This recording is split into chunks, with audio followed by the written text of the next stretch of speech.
Hello साथियों, कैसे हैं आप सभी लोग। आइए एक बार फिर से आप सभी का बहुत बहुत स्वागत करता हूं आप ही के अपने YouTube channel Abhijeet online classes पर। तो प्यारे बच्चों, आप सभी यहां पे देख पा रहे हैं कि बिहार मैट्रिक परीक्षा के लिए जो है, ये बिहार मैट्रिक परीक्षा के लिए प्यारे बच्चों आप सभी लोगों को मैंने पॉलिटिकल साइंस का चैप्टर नंबर 1 में जो है प्यारे बच्चों 5 क्लास मैंने ले लिया है। उसमें जो है आप लोग जाकर के पॉलिटिकल साइंस के चैप्टर नंबर 1 यानी कि लोकतंत्र में सत्ता की साझेदारी के बारे में आप लोग जाकर के पढ़ सकते हैं बच्चों, ठीक है। और आज के क्लास में हमने लेकर आया है बच्चों ऑब्जेक्टिव। तो चलिए बिना देरी किए हुए क्लास को स्टार्ट करता हूं। यानी सबसे पहला सवाल देखने की हम कोशिश करते हैं, ठीक है ना। यानी देखेंगे पहला सवाल कह रहा है क्या, भारत में कहाँ औरतों के लिए आरक्षण की व्यवस्था है, ठीक है ना। औरतों के लिए आरक्षण की व्यवस्था है, ठीक है ना। प्यारे बच्चों, यहाँ पे ऑप्शन नंबर डी जो है आपका हो जाएगा करेक्ट आंसर, ठीक है। यानी कि यहाँ पे जो है ना पंचायती राज संस्थाओं में जो है औरतों के लिए आरक्षण की व्यवस्था है, ठीक है ना। चलिए नेक्स्ट अगला सवाल को देखते हैं बच्चों। दूसरा नंबर सवाल में कह रहा है क्या, दूसरा नंबर सवाल में है आपके लिए, कह रहा है कि भारत में वर्तमान में कितनी प्रतिशत महिलाओं को संसद में प्रतिनिधित्व प्राप्त है बच्चों, ठीक है ना। तो प्यारे बच्चों यहाँ पे उत्तर आप लोग देखेंगे ऑप्शन नंबर बी जो है ना आपका करेक्ट आंसर हो जाएगा। यानी कि प्यारे बच्चों 10.86 जो है बिल्कुल सही आंसर होगा बच्चा जी, है ना। चलिए नेक्स्ट यानी कि तीसरा नंबर सवाल को देखें बच्चों। कह रहा है क्या, तीसरा नंबर सवाल में कह रहा है बच्चों कि बेल्जियम के किस शहर के स्कूल में फ्रेंच बोलने पर रोक लगा दी गई है, ठीक है ना। बेल्जियम के किस शहर में, ठीक है। शहर कहाँ का है बच्चों, तो यह जो है बेल्जियम का है, ठीक है ना। बेल्जियम का है, ठीक है ना। और इस पर जो है ना फ्रेंच बोलने पर, फ्रेंच बोलने पर जो है रोक लगा दिया गया है बच्चों, ठीक है ना। यानी कि ऑप्शन नंबर यहाँ पर जो है ना आपके लिए सी जो है करेक्ट आंसर हो जाएगा बच्चों। यानी कि मर्चटेम में जो है ना ये भाषा फ्रेंच भाषा को बोलने पर रोक लगा दिया गया है, रोक लगा दिया गया है, ठीक है ना। चलिए बच्चों आगे बढ़ते हैं, ठीक। यानी चौथा नंबर सवाल देखें बच्चों। तो यहाँ पे कह रहा है क्या, डरबन डरबन में कह रहा है कि नस्ल भेद विरोधी सम्मेलन हुआ था। नस्ल भेद यानी कोई जो है नस्ल के हिसाब से, यानी कि स्त्री है पुरुष है, ये नस्ल अलग अलग जो होते हैं इनके भी हिसाब से जो है ना क्या हुआ था, तो भेदभाव हुआ था। तो इसमें कह रहा है कि कब हुआ था बच्चों, ठीक है ना। यानी कि ऑप्शन नंबर सी यानी कि 2001 में हम कह सकते हैं ना कि यह भेदभाव हुआ था, ठीक है ना। यानी कि 2001 जो है ना आपके लिए करेक्ट आंसर हो जाएंगे बच्चों, ठीक है ना। चलिए नेक्स्ट यानी कि पांचवा नंबर सवाल को हम देखते हैं बच्चों। कह रहा है क्या यहाँ पे, कह रहा है कि अलग अलग भाषा बोलने बोलने बोलने वाले लोगों के आधार पर सामुदायिक सरकार का गठन करने का अधिकार किस देश के नागरिकों को दिया गया है बच्चों, ठीक है ना। तो इसका जो है इसका जो है ऑप्शन नंबर जो है सी बिल्कुल करेक्ट आंसर हो जाएगा। यानी बेल्जियम के लोगों को, ऑप्शन नंबर सी जो है करेक्ट आंसर हो जाएगा। यानी कि बेल्जियम के लोगों को, ठीक है ना। चलिए बच्चों अगला सवाल देखते हैं हम लोग, छठा नंबर सवाल। छठा नंबर सवाल में कह रहा है बच्चों कि इंडिका पुस्तक के लेखक कौन है। सिंपल सी सवाल है, ये भी सवाल कोई छूटने वाली है क्या, ये सवाल नहीं छूट सकता है बच्चों आपसे, हमें भी ये पूर्ण विश्वास है, ठीक है ना। यानी कि मेगास्थनीज, इंडिका के लेखक कौन है जी, तो मेगास्थनीज है बच्चों, ठीक है ना। चलिए नेक्स्ट सवाल की तरफ हम रुख करते हैं। सातवां नंबर सवाल को देखेंगे बच्चों। यहाँ पे कह रहा है क्या कि श्रीलंका में जो है, श्रीलंका में तमिल मुख्य रूप से रहते हैं, मुख्य रूप से रहते हैं। तो किस रूप में रहते हैं बच्चों और कहाँ रहते हैं, यहाँ पे देखने की कोशिश करेंगे बच्चों। यानी कि ऑप्शन नंबर यानी उत्तर पूर्वी प्रांतों में रहते हैं श्रीलंका में तमिल, मुख्य रूप से कहाँ रहते हैं जी, तो ऑप्शन नंबर ए जो है करेक्ट आंसर हो जाएगा, उत्तर पूर्वी प्रांतों में रहते हैं। ओके चलिए आगे बढ़ जाए ना, बिल्कुल। आठवां नंबर सवाल को देखेंगे बच्चों। यहाँ पे कह रहा है क्या, भारत में बहुसंख्यक आबादी है। बहुसंख्यक का मतलब बताया है बच्चों कि जिस क्षेत्र में किसी कास्ट के, किसी जाति के अधिक लोग रहते हैं ना, उस जाति के लोगों को बहुसंख्यक कहा जाता है। और जहाँ पे कम रहते हैं उन्हें अल्पसंख्यक कहा जाता है बच्चों, ठीक है। उन्हें क्या कहा जाता है जी, अल्पसंख्यक, अल्पसंख्यक कहा जाता है। लेकिन यहाँ पे कह रहा है कि भारत में बहुसंख्यक आबादी है, तो किसकी आबादी है बच्चों, ठीक है ना। यानी कि प्यारे बच्चों, मेरे बच्चों, ये जो है हिंदू समुदाय की आबादी जो है ना भारत में अधिक है बच्चों, ठीक है। चलिए नेक्स्ट सवाल पे चले ना।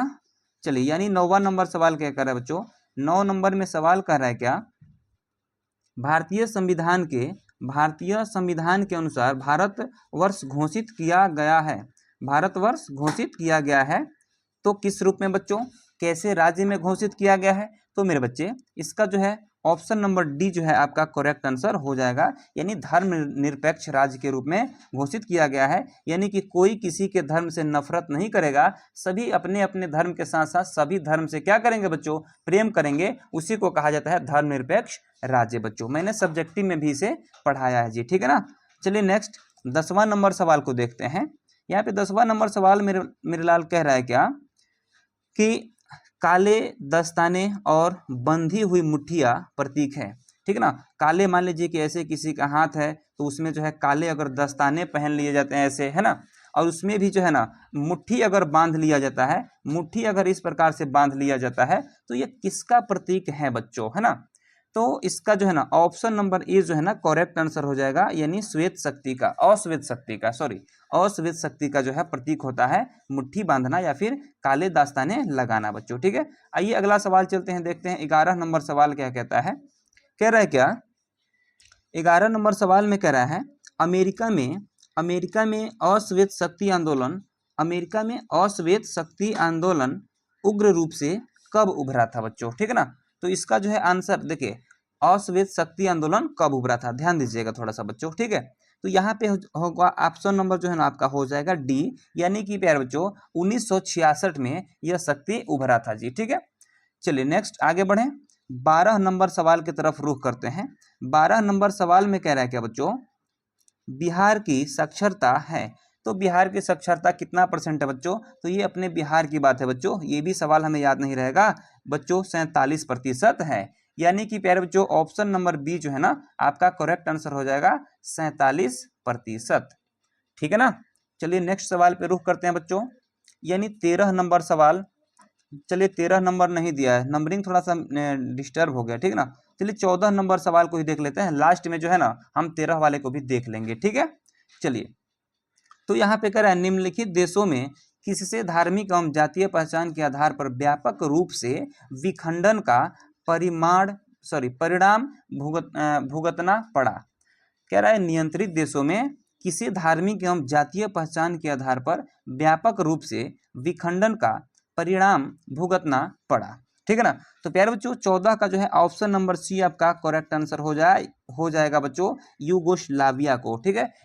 यूगोस्लाविया को जो है इसका परिणाम भुगतना पड़ा था बच्चों, ठीक है ना। चलिए यानी 14 नंबर सवाल के बाद हम 15 नंबर सवाल पे रुख करते हैं, ठीक है। यानी 15 नंबर सवाल में कह रहा है भारत में सबसे पहले नगर निगम की स्थापना कहाँ हुई थी बच्चों, ठीक है। नगर निगम की स्थापना कहाँ हुई थी बच्चों, तो इसका जो है करेक्ट आंसर हो जाएगा चेन्नई, यानी कि चेन्नई में जो है ना सबसे पहले नगर निगम की स्थापना हुई थी जी, ठीक है ना। तो प्यारे बच्चों चलिए नेक्स्ट यानी 16 नंबर सवाल के तरफ हम रुख करते हैं थोड़ा सा। यहाँ पे कह रहा है क्या बच्चों, 16 नंबर सवाल में कह रहा है सत्ता की साझेदारी की एक अनूठी एवं सर्वोत्तम प्रणाली किस देश में विकसित की गई है ना जी। यानी कि ऑप्शन नंबर बी जो है यहाँ पे करेक्ट आंसर हो जाएगा बच्चों, जो कि हो जाएगा आपके लिए बेल्जियम, है ना जी, बेल्जियम हो जाएगा, ठीक है। चलिए नेक्स्ट 17 नंबर सवाल की तरफ हम रुख करते हैं बच्चों। 17 नंबर सवाल पे कह रहा है क्या कि निम्नलिखित व्यक्तियों में कौन लोकतंत्र में रंग भेद के विरोधी है। यानी कोई भी व्यक्ति अगर रंग भेद करता है तो इसका विरोध करने वाला एक व्यक्ति है, ठीक है ना। वह व्यक्ति है कौन प्यारे बच्चों, जिसको हम कहेंगे जेड गुडी, है ना जी। इनका नाम क्या है बच्चों, जेड गुडी, है ना। चलिए नेक्स्ट आगे बढ़े। चलिए 18 नंबर सवाल को बच्चों देखेंगे बिल्कुल ध्यान से। कह रहा है क्या भारतीय संविधान के बारे में इनमें से कौन सा कथन सही है बच्चों, ठीक है। तो संविधान के बारे में बच्चों जानना आपको बिल्कुल जरूरी है। चलिए सारे ऑप्शन को बारी बारी से पढ़ेंगे और देखते हैं कि कौन जो है सही है और कौन जो है गलत है, ठीक है ना। आइए पहला हो जाएगा कि यह धर्म के आधार पर भेदभाव की मनाही करता है, तो धर्म के आधार पर ही भेदभाव की मनाही नहीं करता है, ठीक है ना। ये हो जाएंगे बच्चों गलत। उसके बाद यहाँ पे देखेंगे बच्चों बी नंबर में यह एक धर्म को इनमें से कौन करा ना कि सही है, कौन कथन सही है, ठीक। उसके बाद यहाँ पे हो जाएगा 18 में बी में हो जाएगा यह एक धर्म को राजकीय धर्म बनाता है बच्चों, ये भी गलत है, बी भी गलत हो जाएगा। सी देखा जाए बच्चों, कह रहा है ये सभी लोगों को कोई भी धर्म मानने की आज़ादी देता है, यानी कि सी हो जाएगा बिल्कुल करेक्ट आंसर। यहाँ पे डी भी क्या हो जाएगा, इसका मतलब गलत हो जाएगा बच्चों। यानी कि मेरे प्यारे बच्चों, यहाँ पे जो है ऑप्शन नंबर सी जो है, ऑप्शन नंबर सी जो है आपके लिए यहाँ पे करेक्ट आंसर हो जाएंगे बच्चों। यानी कि यहाँ पे देखेंगे कह रहा है क्या कि ये जो है ना सभी लोगों को कोई भी धर्म आप लोग अपना सकते हैं और अपने इंडिया में प्यारे बच्चों, इंडिया में अपने इंडिया में आप लोग रह सकते हैं प्यारे बच्चों, ठीक है ना। चलिए नेक्स्ट सवाल पे हम फोकस करते हैं, यानी 19 नंबर सवाल को हम देखते हैं, ठीक है ना। तो आइए प्यारे बच्चों 19 नंबर सवाल को सभी लोग देखेंगे बिल्कुल प्यार से, ठीक है। यहाँ पे कह रहा है कि सत्ता में साझेदारी के प्रमुख कारण इनमें से कौन नहीं है। नहीं है बच्चों, ध्यान देना, इस पे नहीं लिखा हुआ है, यानी सत्ता में साझेदारी के प्रमुख कारण इनमें से कौन नहीं है, यानी कि सत्ता में साझेदार होने का प्रमुख कारण कौन नहीं है, तो वह हो जाएगा प्यारे बच्चों आपको ऑप्शन नंबर सी, यानी कि अधिक से, कह रहा है कि अधिक से अधिक लोगों तथा समूहों को सत्ता में जोड़ने के लिए, यह जो है ना यह प्रमुख कारण नहीं है। बाकी जो है सारा प्रमुख कारण है। जैसे मान लीजिए कि यहाँ पर दिया हुआ है राष्ट्र की एकता एवं अखंडता के लिए, राष्ट्र की राजनीतिक व्यवस्था में अस्थायित्व के लिए, सरकार का निर्धारित कार्यक्रम पूरा करने के लिए, ये सभी जो है ना प्रमुख कारण है। और ये जो सी नंबर ऑप्शन है ये प्रमुख कारण नहीं है बच्चों, ठीक है। चलिए नेक्स्ट 20 नंबर सवाल को हम लोग देखेंगे बच्चों, और बिल्कुल प्यार से देखेंगे, ठीक है ना। चलिए सवाल क्या कर रहा है बच्चों, सत्ता की साझेदारी की एकाधिकता, अधिकाधिक यानी एक से अधिक को एकाधिक कहते हैं, ठीक है, अधिकाधिक कहते हैं, ठीक। आवश्यकता कहाँ पड़ी, यानी सत्ता की साझेदारी की अधिकाधिक आवश्यकता कहाँ पड़ी, यानी सत्ता की साझेदारी के लिए एक से अधिक आवश्यकता पड़ी, तो वह कहाँ पड़ी बच्चों, आपको यहाँ पे जाति, भाषा, क्षेत्र, संप्रदाय के आधार पर बटे हुए समाज में, ठीक है ना, बटे हुए समाज में बच्चों। दिख रहा है ना यहाँ पे, क्लियर है बच्चों। आगे बढ़े, यानी कि यहाँ पे ऑप्शन नंबर डी जो है ना आपका हो जाएगा करेक्ट आंसर, ठीक है ना बच्चों। चलिए नेक्स्ट हम लोग अगला सवाल को देखते हैं, यानी कि 21 नंबर सवाल को हम लोग देखेंगे बच्चा जी, है ना। आइए यहाँ पे सवाल में क्या करा है कि इनमें सत्ता की साझेदारी का एक सही लाभ क्या है। सत्ता में साझेदारी का एक सही लाभ पूछ रहा है बच्चों, लाभ पूछ रहा है, ठीक है ना। तो आइए एक एक करके हम ऑप्शन को देखते हैं बच्चों, ठीक। यहाँ पे कह रहा है कि अस्थिरता एवं आंतरिक कलह में बढ़ोतरी, मतभेद में वृद्धि, सी में कह रहा है समुदायों के मध्य टकराव में कमी, और डी में कह रहा है निर्णय लेने की प्रक्रिया में अनावश्यक विलंब बच्चों। तो इसका जो है ऑप्शन नंबर जो है डी आपका बिल्कुल यहाँ पे परफेक्ट आंसर हो जाएंगे बच्चों, ठीक है ना। ऑप्शन नंबर डी, यानी कि निर्णय लेने के प्रक्रिया में अनावश्यक विलंब, ठीक है ना। चलिए तो प्यारे बच्चों नेक्स्ट पॉइंट पे हम चलते हैं, यानी कि 21 नंबर के बाद 22 नंबर को हम लोग देखेंगे। यहाँ पे क्या कह रहा है बच्चा जी, यहाँ पे कह रहा है कि अमेरिका में चलाए गए नागरिक अधिकार आंदोलन का मुख्य उद्देश्य क्या था। वहाँ पे एक आंदोलन चलाया गया था प्यारे बच्चों, जिस आंदोलन का नाम था क्या, नागरिक अधिकार आंदोलन, ठीक है ना। तो यहाँ पे देखेंगे प्यारे बच्चों ऑप्शन नंबर ए में कह रहा है कि नस्ल आधारित भेदभाव मिटाना, धर्म आधारित भेदभाव मिटाना, सी में कह रहा है क्षेत्र आधारित भेदभाव मिटाना, और डी में कह रहा है भाषा आधारित भेदभाव मिटाना। तो प्यारे बच्चों इसमें जो है ऑप्शन नंबर जो है ये आपका बिल्कुल भी करेक्ट आंसर हो जाएगा, यानी नस्ल के आधार पर जो है भेदभाव को क्या करना बच्चों, तो मिटाना, है ना जी, मिटाना। ओके चलिए नेक्स्ट अगला सवाल हम लोग देखेंगे बच्चों। 23 नंबर सवाल में क्या कह रहा है, यहाँ पे कह रहा है क्या कि भारत की वित्तीय राजधानी क्या कहलाती है बच्चों। भारत की जो है वित्तीय राजधानी क्या कहलाती है, तो मेरे लाल इसको जो है पूर्व परिचित आप लोग होंगे। इसको मुंबई को तो कहते हैं वित्तीय राजधानी, मुंबई को क्या कहते हैं बच्चों, भारत की वित्तीय राजधानी कहते हैं। क्या कहते हैं जी, राजधानी। भारत की वित्तीय राजधानी कहाँ है, कोई अगर पूछता है तो बच्चों सीधे बोलेंगे मुंबई। और मुंबई का पुराना नाम क्या है बच्चों, तो आप बोलेंगे बॉम्बे, है ना जी। चलिए नेक्स्ट आगे बढ़ते हैं। 24 नंबर सवाल को देखेंगे प्यारे बच्चों।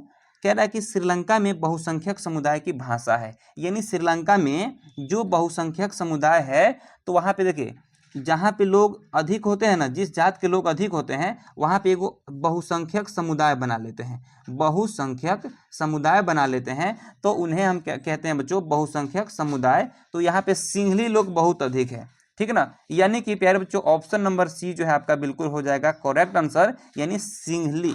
उत्तर में क्या हो जाएगा बच्चों, Sinhali. Option number C is the correct answer. Okay, चलिए आगे बढ़े।